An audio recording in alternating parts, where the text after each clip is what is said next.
Ang lahat ay nagsimula nung araw na yun. Second year na ako pumasok sa Todo High School. Parang wala lang. Parang ordinaryong eskwelahan. Ang naaalala ko noon, parang umuulan ng mga bulaklak. Ang daming nauhulog, nasa sahig ng buong campus.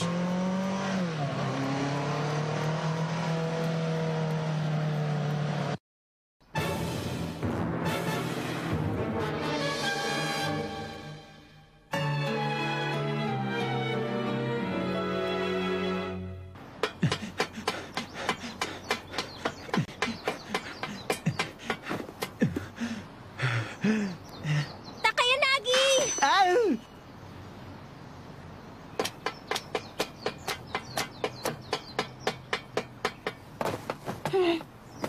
Pasensya na po kayo sa akin. Pinaghintay ko kayo. Late ka na, ah! Pasensya na kayo. Ang tagal-tagal kasi nung guidance counselor namin. Siya nga pala, andyan na ba siya? Yung pinakahihintay nating bagong miyembro? Nasaan yung kapatid ninyo? Excited na ako makilala siya. Ano ba ugali niya? Malakas ba siya katulad mo, Master? Kung ako ang tatanungin mo, marami pa siyang kailangang matutunan. Ito ba ang Todo High School? Dito ba tayo maglalaro? Kapag naghari tayo rito, pang 100 eskwela na to. Bagong record na. Kaya lang, para naiiba yata ang eskwelahan ito. Kaya nga magiging masaya eh. Kapag mas malakas ang kalaban, mas masaya. At saka kahit sino pa mga estudyante dyan, panisa atin ang mga yan. Kaya madaling mapapasa atin ang eskwela ang to. Ah, ganun po ba? Teka, maganda rin ba siya katulad nyo? Maganda bang kapatid niyo? Maganda? Maganda rin naman siguro, pero tandaan mo, bata pa yun. Nene pa ba? Wala tayong sasantuhin. Uubusin natin silang lahat. Pati na yung maliit na bata, nakadadaan lang. Oo, kasama yun.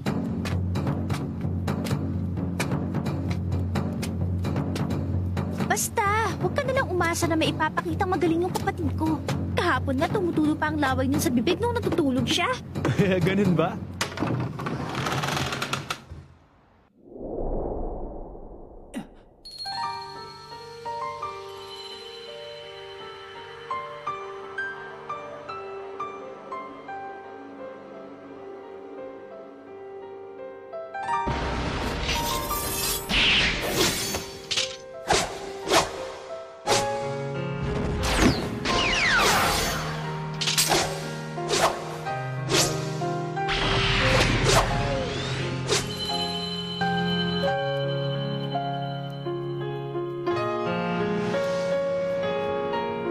Yung oras na yun parang kinukuryente ang utak ko. At parang tinutusok ng mga aspili ang buong katawan ko. Nakaramdam ako ng ginaw. Parang pinipiga ang puso ko at bigla na lang itong sumabog. Ang galing niya. Sa oras na yun, biglang tumigil ang puso ko. Nang makita ko ng mga mata niya, hindi ako makagalaw. Nakita mo ba si Bon? Dating gawi, alam mo na ang unahin. Si Bon Reyes, di na naman pumasok. Oo. Simulan natin ang third year. Simula sa klase A. Tapos sunod-sunod na yun. Ha? O ate, ikaw pala. Papakilala ko siya sa'yo. Siya si Masataka Takayanagi. Second year. Nakakataas siya sa'yo. Ako si Aya Natsume. Kinagagala ko makilala kayo. Oy, magsalita ka naman dyan, Takayanagi. Ako rin. Nagagalak ako. O sige, total first pa lang naman ngayon. Bukas na lang natin uumpisa ng practice natin. Bilang isang welcoming party natin, magpunta tayo sa karaoke bar mamaya. Sige, masaya yan. Teka ate, alis lang ako. Magsha-shower lang ako. Ako din. Aray! Master! Ang sakit doon, pabigla-bigla kayo.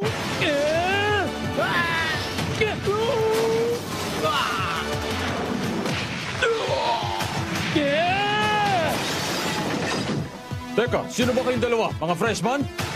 Alam ba ninyong ginagawa ninyo? Ang yabang nyo ah. Siyempre alam namin. Hindi na kasi namin inabutan yung flag ceremony eh. Kaya ngayon, uumpisa namin ang seremonyas. Ako si Suichiro Nagi.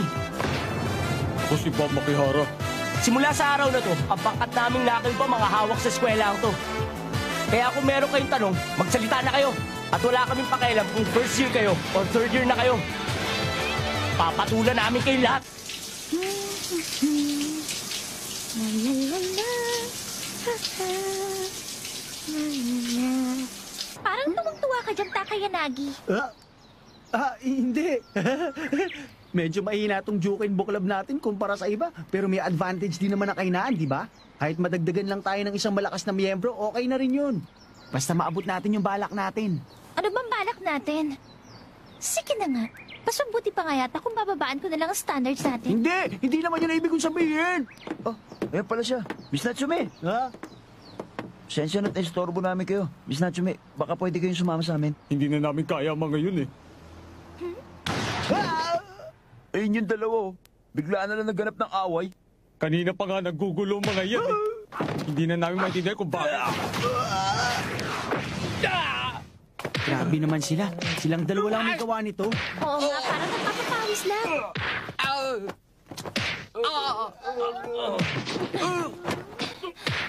Mga bata, ang balita ko malakas na malakas kayong dalawa. Pero oras na para itigil nyo na yan. Kapag hindi nyo tinigil ang ginagawa nyo, mapipilitan akong labanan kayo. Sinasabi ko na, ha? Malakas akong babae. Bob, may maliit na bata dito na parang matanda kung magsalita at hinahamon tayo. Paano to? Papatula ko ba to, ha? Mamalay ko. Anong maliit na bata? 17 na ako, no? O sige. Kung naiilang kayong labanan ako dahil mukha akong bata, ipapakita ko sa inyo ang totoong anyo ko.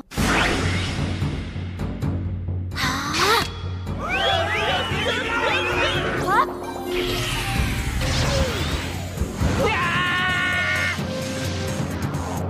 Introducing Todo High School 3rd Year Natsume Koshiro Kaiden Club Maya Natsume. Bob, paano naman kung ganito? Kung yung maliit na babae kanina ay biglang nagpalit ng anyo, tapos nag-iisang napaka-sexy na babae. Papatulak ko na ba siya ngayon? Malay ko. Ang Natsume Rikuki Denko Level 23. Para sa tulad kong mataas pa sa level na yan, madali lang ang magpalit ng anyo. Medyo busy ako ngayon, kaya kailangan ko nang tapusin kayo agad.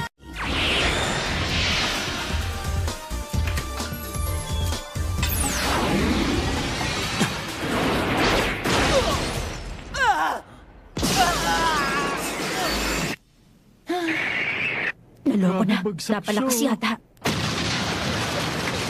Lagot. Huwag niyo siyang alalahanin. Kahit bumagsak siya galing sa mataas na lugar, hindi siya masasaktan ng ganun-ganun lang. Hindi naman yun eh. Hindi naman siya ang inaalala ko. Kasi dun yata siya bumagsak sa... Kainis talaga. Bigla akong hinataw ng babaeng yun. Ano ba to?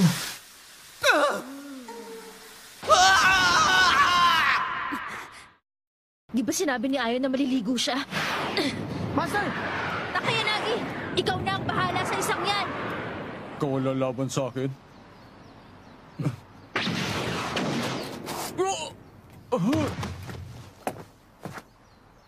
Ang bilis. Anong ginawa niya? Tama na. Tigil mo na yan.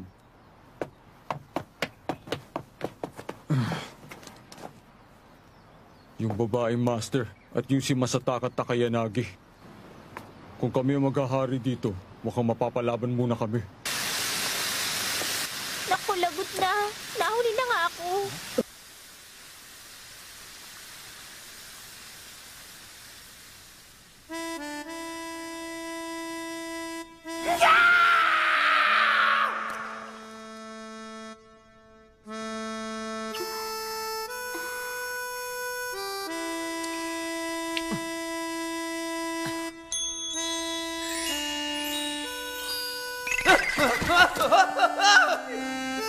Anong pangalan mo? Ako si Aya Natsume. Estudyante ako dito. Kilala mo na ako. Kaya pakasalan mo na ako.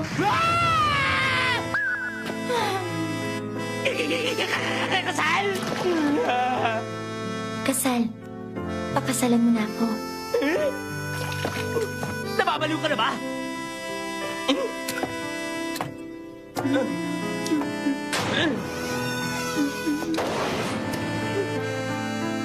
Diyan! Ka na!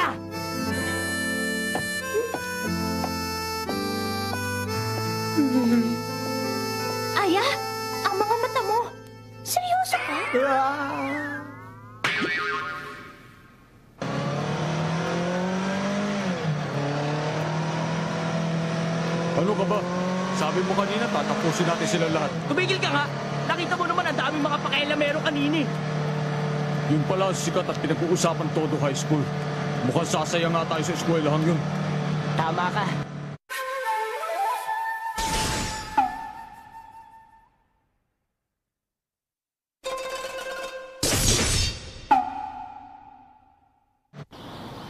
Hajime Tanaka, Present!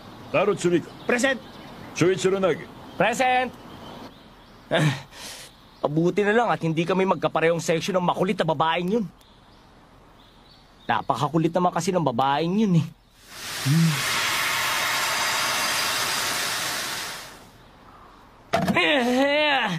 Kung bakit kasi siya pa ang naging first kiss ko eh.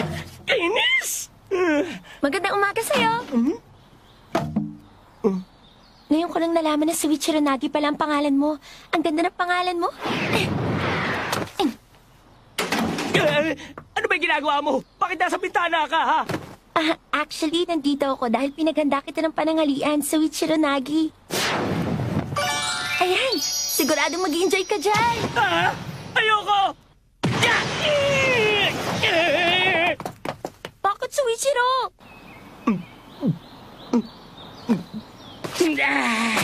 Hindi mo naman kailangan tumakbo ng ganun, ano? Yung sa bagay, dati ka na talagang hindi marunong makitungo sa mga babae.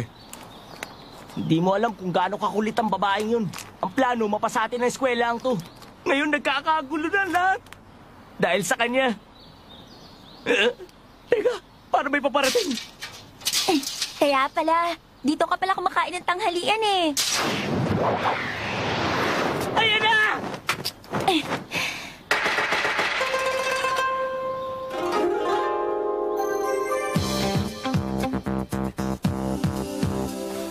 Ayan, kain na. Kung gusto rin makikain ng kaibigan mo, pwede rin. Ano ka ba? Hindi mo ba talaga ako titigilan, ha? At saka bakit nakakimono ka pa? Para saan ba yan? Bakit? Anong masama dito? Eto, sige na, Suichiro. Hindi! Ayoko! Suichiro naman, sige na naman. Sa lahat pa naman ng lugar na pagtataguan, bakit ito pa napili ko? Ang kulit talaga niya. Kaya naman pala wala kang kagana-ganang kumain. Masama palang pakiramdam mo. Naku po! Sige na, titignan ko kung may sakit ka.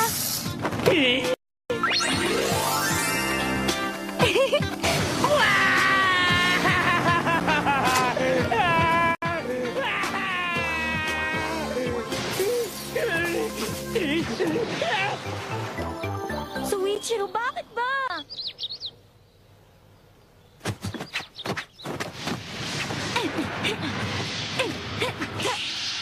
Nag-isip ka ng ibang bagay habang entertaining? Parang hindi ikaw yan, ate, ah!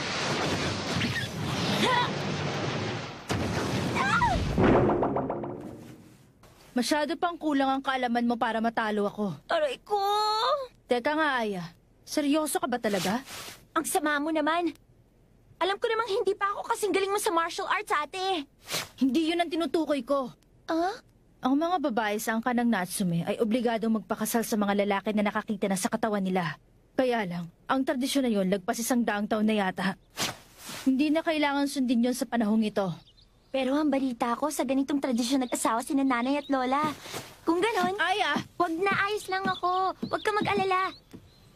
Pero sa totoo lang, hindi naman dahil doon, no? Alam mo, nung unang makita ko siya, parang iniga ang puso ko. A small twitch in my heart. And this charge raced through me. Yun! Kakaibang pakiramdam. Ano ka mo? Paano ba? Ano nga ba ang tawag doon? Parang kapalaran. Ganun na nga. Oo, sadyang mapagbiro ang kapalaran. Manang, ginisang toko na may itlog. O sige. Nalanta ng bulaklak pero panibagong bulaklak naman ang tumubo sa paligid ng campus. Parang pag-ibig na nawala pero biglang pinalitan ng iba. Pero para sa akin, napaka-boring ng buhay na yun. Parang parehas ng mga pangyayari na paulit-ulit na lang. Parating na naman ang kamalasan.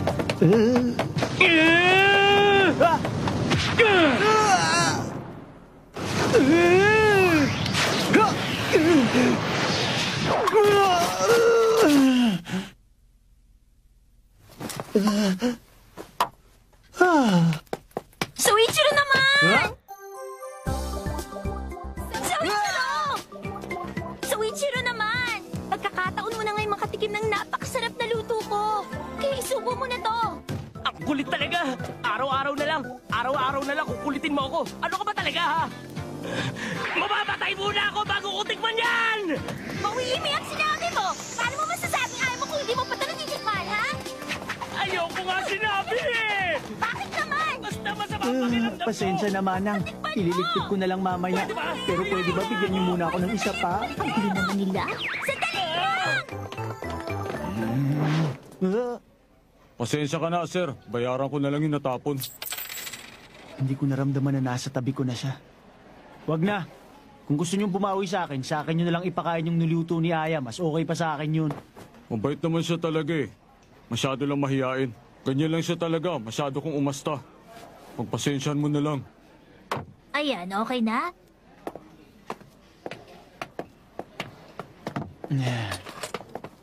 Kung meron ka pang sasabihin, pakibilisan na lang. Gutom na ako at gusto ko nang kainin to. Isang tanong. Sabihin mo sa akin, sa eskwelang ito, ilang estudyante ang mas malakas kaysa sa'yo? At kung pwede, ibigay mo na rin ang mga pangalan nila. Yung maliit na babae, kasali na siya dun, hindi ba? Pero palagay ko, hindi siya ang pinakamalakas. Pero kutob ko pa lang yun. Naniniwala kasi ako na may mga estudyante sa eskwelang ito na higit pa ang lakas sa mga halimaw. Tama ba ako? Bago ka pa dumating dito sa Todo High School, alam mo nang tungkol sa bagay na to, hindi ba? Hindi, may mga narinig lang akong chismis. Ang dating pangalan ng eskwelang ito ay Tobojuku, noong Edo era. Naglaho ang dating eskwelahan kasama ang Bakuhan Martial Arts. Tinayo ang eskwelang ito para muling buhayin yun. Pinano ng Todo High School ang martial arts ng Tobojuku. Tsaka, nagbibigay galang ang eskwelang ito sa mga sinaunang martial arts. Marami talaga mga malakas na tao rito. Pero, sino ang pinakamalakas dito, ha? Anong gagawin mo kung sasabihin ko? Eh di lalabanan! Kaya nga kami nandito eh. O Nagi, sumuko na ba sa wakas yung babae? Siguro nga. Alam nyo, walang pakialam ang mga tao dito sa mga tao na gusto maghari-harian na tulad ninyo. Naghahanap kayo ng mga tao na walang gusto kundi makipag-away, hindi ba? Natumbok mo. Ganyan ang mga hinahanap namin. Mga tao na masarap labanan. Nagkakaintindihan na ba tayo? Hindi na namin kailangan malaman kung sino sila. Basta makakita kami na malakas, lalabanan namin. Ganun na kasimple yun. Ngayon lang ako nakaramdam ng ganon. Mali ang dahilan ng dalawang ito sa pakikipaglaban nila. Ah, siya nga pala. May utang pa nga pala ako sa'yo, no? Babayaran ko na. Wala ka namang utang sa akin. Hindi ba dun ka kay Maya may utang? Huwag ka na magtago sa likod ng babaeng yun. Duwag.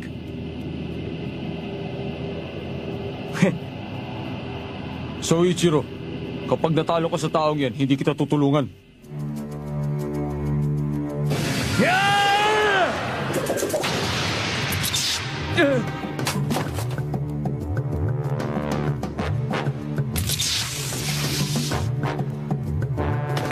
Paano nangyari yun? Napigilan ng chopsticks ang tira ko. Nag-uumpisa na sila. Huwag, Soichiro. Ang dalawang ito, hindi sila mga simpleng maton. Nagkamali yata ako ng pagkakakilala sa kanila. Haka! Sotoso!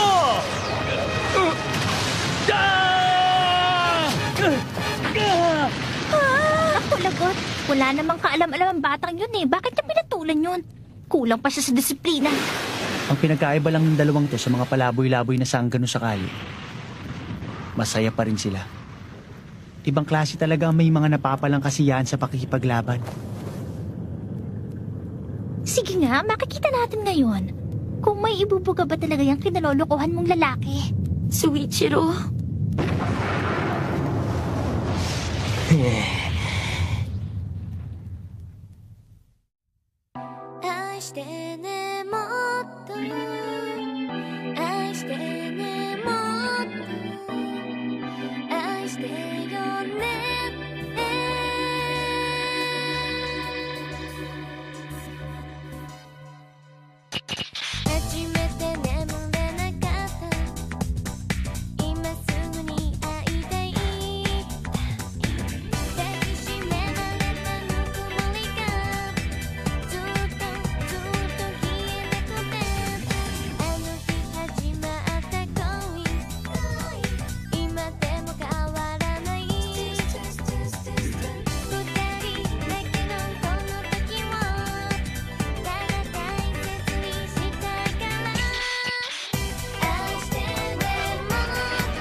The word lose is not in my dictionary, but that guy, he's as powerful as a monster. Next episode of Tenjo Tenge, Defeat. What's up with the title of this episode? That can't be right!